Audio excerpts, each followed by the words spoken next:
Kapatid, kumusta? Sa mundong ito, hindi natin alam ang mangyayari kinabukasan.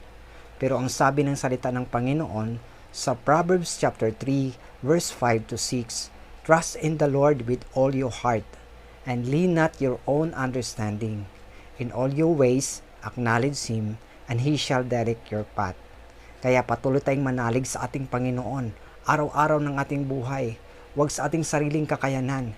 Trust in the Lord with all your heart, buong puso, and lean not on your own understanding. In all your ways, acknowledge Him. I-acknowledge natin lahat ng lakad natin, and He shall direct your path. Kasi bukas, hindi natin alam ang mangyayari kinabukasan, darating na araw, kung nandito pa tayo sa mundong ito. Pansamantala lang tayo sa mundong ito.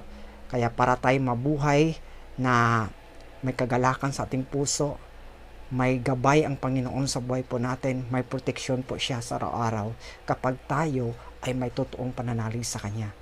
Just trust in Him. Huwag tayong manalig sa ating sariling kakayanan. Hindi po natin kaya kung wala ang ating Panginoon. Kaya itong paalala ko sa iyo, patuloy kang manalig sa Panginoon, manalangin, mag-pray araw-araw, sa iyong pag-alis hanggang sa iyong pagbalik. Magpasalamat ka sa Panginoon dahil sa Kanyang paggabay sa araw-araw. Wala po tayong kayang gawin sa mundong ito kung wala ang ating Diyos. Kaya kapatid, God bless you always. Keep safe.